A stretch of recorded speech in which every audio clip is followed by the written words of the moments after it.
Hallelujah. शरीयत फितरती कमजोरियों को बयान करती है। शरीयत फितरती कमजोरियों को बयान करती है और फितरती कमजोरियां मौत की तरफ ले जाती हैं। क्या अर्ज किया मैंने? शरीयत तो मूसा की मार्फत दी गई और शरीयत क्या करती है? शरीयत फितरती कमजोरियों को बयान करती है और फितरती कमजोरियां मौत की तरफ लेके जाती हैं। लेकिन फजल अल्लाही ताकत को बयान करता है और अल्लाही ताकत हमें आसमान की तरफ लेकर जाती है। आए हम उसी आसमानी ताकत को मांगेंगे अपने लिए। खुदावंद के पाक कलाम में से हम पढ़ेंगे, जिनके पास बाइबल मुकद्दस हो प्लीज निकालिएगा। मरकज रसूल की मार्फत लिखा गया अंजीली बयान, उसका 16वां बाब। मैं चाहूंगा अपने पांव पे खड़े होकर इस रिश्ते को सुनेंगे। प्लीज जो खड़े हो सकते हैं आसानी से प्लीज, खुदावंद के कलाम के एहतराम के लिए।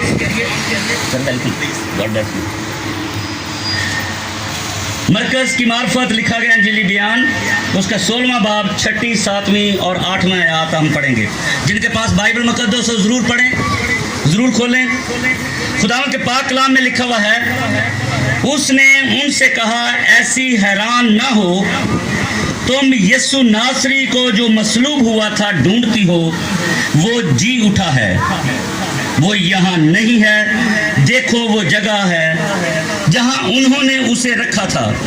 लेकिन तुम जाकर उसके शागिर्दों और पतरस से कहो कि वो तुमसे पहले गलील को जाएगा, तुम वहीं उसे देखोगे जैसा उसने तुमसे कहा। वो निकलकर कब्र से भागी, क्योंकि लर्ज़श और हैबत उन पर गालिब आ गई थी, और उन्होंने किसी से कुछ ना कहा क्योंकि वो डरती थी। आमीन। प्लीज तशरीफ रखें। मेरे अजीज बहन भाइयों, आज की शाम खुदावंद के फजल की शाम है। आज की शाम खुदा की कुदरत की शाम है। आज की शाम हम सब की पूरी कायनात की निजात की शाम है। आज की शाम मौत से निकलकर जिंदगी में दाखिल होने की शाम है। हालेलुया। क्योंकि खुदा के पाक कलाम में लिखा हुआ है, उसने उनसे कहा, घबराती क्यों हो? क्या कहा फरिश्ता ने? घबराती क्यों हो? क्योंकि तुम किसको ढूंढ रही हो? तुम किसी इंसान को नहीं ढूंढ रही, तुम किसी और खालिक को नहीं ढूंढ रही, तुम किसी और महबूद को नहीं ढूंढ रहे, तुम किसी और दस्तार को नहीं ढूंढ रहे, बल्कि तुम, ऐ मेरी बेटियों, ऐ मेरी बहनों, ऐ मेरे भाइयों, तुम उसको ढूंढ रहे हो जो मर गया था लेकिन अब जिंदा है, और जो जिंदा को ढूंढता है वो डरता नहीं है बल्कि हालेलुया के नारे लगाता है। कहा गया कि तुम क्यों डरती हो? क्योंकि तुम, मैं जानता हूं किसको ढूंढती हो। तुम यीशु मसीह नासरी को ढूंढती हो जो मसलूब हुआ था। इस जुमले को सुने जरा, जो क्या था? जो मसलूब हुआ था। ये पास्ट सेंटेंस है। जो मसलूब हुआ था, कब मसलूब हुआ था? गुड फ्राइडे को जो मसलूब हुआ था। लेकिन अब कहां पे है? यहां पे अंजीली बयान में लिखा हुआ है कि अब वो यहां पर नहीं है। अब वो कहां है? और क्या कहा गया और बयान किया गया और आवाज़े बुलंद कहा गया, पूरी दुनिया को ये पैगाम दिया गया, ईमानदारों को ये पैगाम दिया गया, सुनने वालों को ये पैगाम दिया गया और ईमान लाने वालों को ये पैगाम दिया गया। और पैगाम ये कहा गया कि जिंदा को मुर्दों में। मेरी बहनों और भाइयों, क्या कहा गया पैगाम में? जिंदा को मुर्दों में क्यों ढूंढती हो? क्योंकि बहुत सारे लोग खुदावंद पर दावा करते हैं कि हम मसीह पर ईमान रखते हैं,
ईमान नहीं है, आप पर मसीह का ईमान, आपका मसीह पर ईमान नहीं है, क्योंकि आप जिंदा को कहाँ ढूंढ रहे हैं?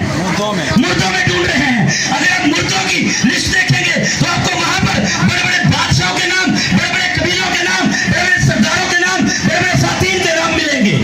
बड़ी लंबी लिस्ट है, आदम से लेकर आज की तारीख तक बड़ी लंबी लिस्ट है मुर्दों की। लेकिन अगर आप जिंदा को ढूंढेंगे तो वहां पे लिस्ट नहीं है, बल्कि एक ही नाम है, और वो नाम यीशु मसीह नासरी है। वहां पे कोई और नहीं है।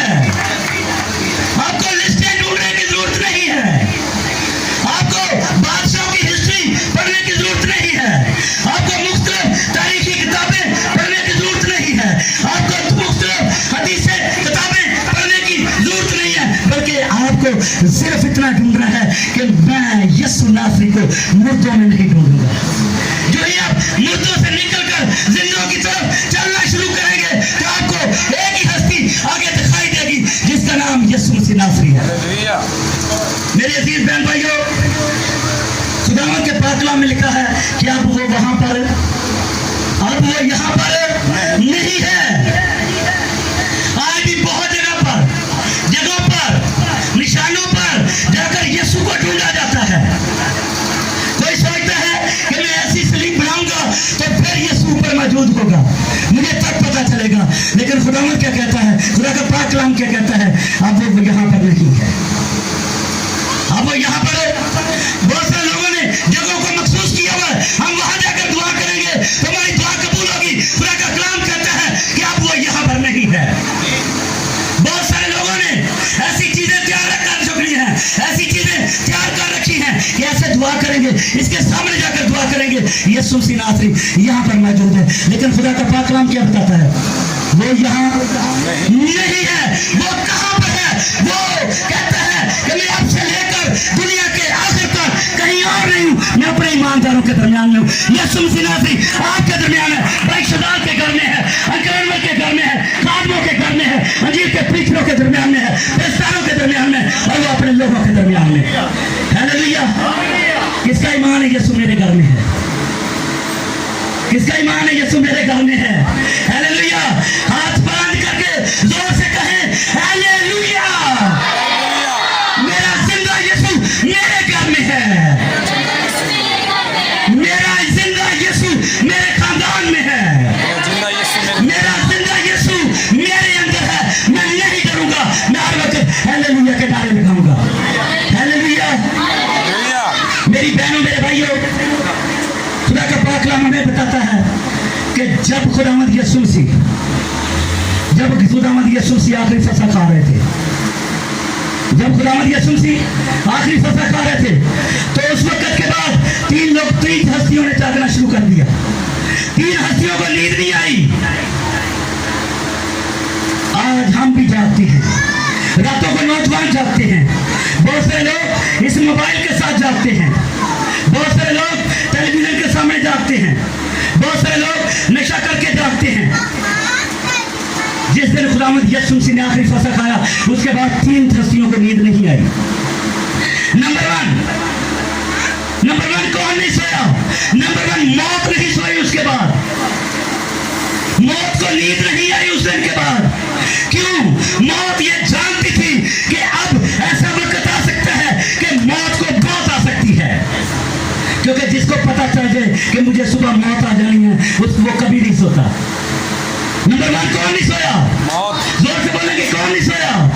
मौत नहीं सोई। उसके बाद और कौन नहीं सोया? दूसरा अंधेरा नहीं सोया। अंधेरे को नींद नहीं आई। अंधेरा किसका सिंबल है? किसका सिंबल है अंधेरा? जो आप जानते हैं, इब्लीस का, गुनाह का, इब्लीस का सिंबल है अंधेरा। नंबर 1 किसको नींद नहीं आई? मौत को नींद नहीं आई। नंबर 2 किसको नींद नहीं आई? नंबर 2 अंधेरे को नींद नहीं आई। नंबर 3 नूर को, रोशनी को नींद नहीं आई। 3 चीजों को नींद नहीं आई। आज फैसला करना मैं किसके साथ जा रहा हूँ। आपका और मेरा फैसला है, आपका साथी फैसला है, क्योंकि खुदा के पाक कलाम में लिखा है जिंदा को मुर्दों में, क्योंकि 2 चीजें मरने वाली हैं, इनमें से एक जिंदा रहेगा। कौन कौन सी 3 चीजें हैं? किनका मुकाबला है? नंबर 1 अंधेरे का, मौत का। नंबर 2 किसका मुकाबला है? अंधेरे का। नंबर 3 मुकाबले में कौन खड़ा है? नूर खड़ा है। तीनों का मुकाबला है, इनमें से एक जिंदा रहेगा। मेरी बहनों, मेरे भाइयों, क्या हुआ आज की शाम जब हम सबको अपनी कैंडल्स लेकर अपने अपने चर्चेस के साथ, अपने अपने पासवानों के साथ, अपने अपने खानदानों के साथ जोर से कह रहे थे कि बोलो हालेलुया। क्या कह रहे थे? बोलो हालेलुया। जिंदा हो गया। जब हम कहते हैं यीशु मसीह जिंदा हो गया तो किसको शिकस्त होगी? मौत को शिकस्त होगी। मौत हार गई, मेरा यीशु जीत गया। हालेलुया। लिखा हुआ खुदा के पाक कलाम में, जिंदा को मुर्दों में, किसी भी जिसको मौत आई है उसके पीछे जिंदगी को क्यों ढूंढते हो? जो खुद मर चुका है, जो खुद कब्र के अंदर है, उसमें से जिंदगी कहां से ढूंढते हो? नंबर 2 कौन चीज? दूसरा किसका मुकाबला था? दूसरा अंधेरे का। अंधेरा किसका सिंबल है? शैतान का।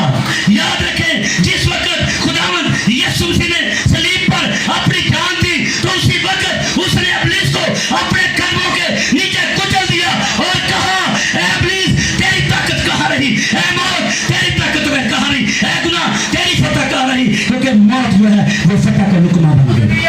हालेलुया। अब मौत भी हार चुकी है। वो मसीही नहीं जो मौत से डरता हो, क्योंकि आपके यीशु ने मौत को फतह कर लिया हुआ है। हालेलुया। मौत किसका लुकमा हो गई है? फतह का, जिंदगी का। हालेलुया। मौत किसका लुकमा हो गई है? जिंदगी का लुकमा हो गई है। वो फतह आपका मेरे यीशु ने कर ली है। मेरे अजीज बहन भाइयों, यही बात यहां पे लिखा हुआ है कि जब उन खवातीन को, मरियम मगदलिनी को, बहन सलोमी को और यकूब की मां को जब पैगाम मिला कि जाकर क्या करो, किनको बताओ, किनको बताओ? मेरे शागिर्दों को और किनको? पतरस को बताओ। लेकिन खुदा के पाक कलाम में लिखा हुआ है, इतनी बड़ी खुशखबरी सुनकर उनके ऊपर कब कभी तारी होगी, उनके ऊपर दहशत तारी हो गई। लिखा हुआ खुदा के पाक कलाम में, उन्होंने जाके किसी से बात नहीं की। उन्होंने किसी से बात नहीं की। क्यों बात नहीं की? क्योंकि वो खौफ में मुब्तला हो गई कि ये कैसा पैगाम है, ये कैसा हो सकता है? आज तक लोगों को मारते तो देखा, दफन होते तो देखा है, लेकिन जिंदा होते कभी नहीं देखा। लेकिन ये कैसा पैगाम है कि हमारा खुदावन जिंदा हो चुका है। हालेलुया। आज भी बहुत सारे लोग खुदा का पाक कलाम को सुनते हैं, लेकिन अपने खानदानों में जाकर बयान नहीं करते, अपने खानदानों में जाकर बयान नहीं करते। लेकिन खुदा के पाक कलाम में लिखा है, जाकर मेरे भाइयों को, मेरे शागिर्दों को और पतरस को जाकर बताओ कि वो तुमसे पहले गलील में पहुंचा होगा। याद रखें, आपकी जो भी मंजिल है, आप कामयाब होना चाहते हैं तो आपसे पहले आपका यीशु पहुंचा होगा। लेकिन आपको खौफ से आजाद होना है। हालेलुया। किससे खौफ से? खौफ से आजाद होना है। अपने साथ बैठे को कहें कि मैं खौफ से आजाद हो चुका हूं। हालेलुया। मैं खौफ से, मैं बीमारी से, मैं गुनाह की ताकत से, मैं शैतान की ताकत से, मैं मौत की ताकत से, मैं कब्र की ताकत से, मैं क़यामत की ताकत से, मैं आफत की ताकत से, मैं अजाब की ताकत से, मैं इब्लीस की ताकत से, मेरे यीशु ने इन सबको शिकस्त देकर वो खुद भी फाते है और मुझे भी फाते बना दिया है। हालेलुया। आपका यीशु आपके साथ है, आपका मसीहा आपके साथ है। अपने यीशु को अपने साथ लेकर जाएं, और जितने यीशु को साथ लेकर जाएंगे वो फतह को साथ लेकर जाएंगे, और जो फतह को साथ लेकर जाएंगे उसकी हर बीमारी जाती रहेगी। हालेलुया। हम ईस्टर मनाते हैं, कई दफा रवायती तौर पर ईस्टर मना रहे होते हैं। हमने समझते हैं कि घरों को व्हाइट वॉश कर लेंगे, हमारा ईस्टर बन गया। घरों में बहनें अक्सर लड़ाई कर लेती हैं, इस दफा तो पर्दे चेंज नहीं किए, ईस्टर का था। कई दफा से और किसी बात से फलां बच्चे का तो अभी कपड़े नहीं आए, इसलिए ईस्टर के बात का। मेरी बहनों, मेरे भाइयों, आज सब क्या कहेंगे? आज से हम बेटियों की तरह, बहनों की तरह डरकर, कपड़ों से डरकर, व्हाइट वॉश से डरकर, अपने कल्चर से डरकर, अपने हमसायों से डरकर, अपने इर्द गिर्द के माहौल से डरकर नंबर नहीं बैठेंगे, बल्कि जहां पर भी मौका मिलेगा, हमें जब भी मौका मिलेगा, हम कहेंगे हम इससे मनाएंगे, क्योंकि मेरा यीशु सब चीज का फातिह है, वो जिंदा हो चुका है। हालेलुया। सुबह जब हम जुलूस निकाल रहे थे तो हम कुछ लोगों को इंतजार में सुन रहा था, मैं खुद सुन रहा था, वो ये कह रहे थे कि आज क्रिश्चियनों को क्या हुआ है, आज ये क्या कर रहे हैं। और जब मैंने सवाल सुना तो मेरा ये गुमान है और यकीन है कि वो किसी ना किसी से जरूर पूछेंगे, वो किसी ना किसी से जरूर पूछेंगे। हो सकता है आप में से किसी से पूछ ले, जिसने भी मोबाइल पर, जिसने भी टीवी पर, जिसने भी फिजिकली अपने तौर पर सुबह मसीहों को जुलूस निकालते हालेलुया के नारे लगाते सुना है, वो जरूर किसी ना किसी से पूछेंगे। लेकिन क्या होगा, कई लोगों का जवाब क्या होगा, ये पादरी साहब से पूछ ले, हमें नहीं पता। मेरी बहनों मेरे भाइयों, बड़ा सिंपल सवाल है, वो आपसे जरूर पूछेंगे। आप तैयार होकर जाएं, क्योंकि दुनिया आपकी निजात के मतलब जानना चाहती है, वो अपने ईमान को बढ़ाना चाहते हैं। हम डर कर नहीं बैठेंगे, बड़ा सादा सा जवाब देंगे। हम इसलिए कैंडल्स लेकर गलियों में घूम रहे थे कि हमारे खुदावन यीशु मसीह ने मौत को, गुनाह को, कब्र को, इब्लीस को, फितरत को शिकस्त देकर वो 31 दिन मुर्दों में से जिंदा हो चुका है, और हम उसकी फतह याबी का ऐलान कर रहे थे, हम उसकी फतह याबी का ऐलान कर रहे हैं। मेरे खुदावंत के लोगों, अपने आप को तैयार करें, क्योंकि वो मुर्दों में नहीं है। अगर अभी भी कोई गुनाह में गिरा हुआ है, नशे में गिरा हुआ है, किसी और बुरी लत में गिरा हुआ है, किसी फितरती कमजोरी में गिरा हुआ है, तो वो कहता है कि मुर्दों में जिंदा को क्यों ढूंढती हो। आए अपने आप को तैयार करें और नए सिरे से पैदा हो, नए सिरे से पैदा हो। अपनी आंखें बंद करें और खुदावन से कहें कि खुदावन मैं तेरे हालेलुया के नारे लगाना चाहता हूँ।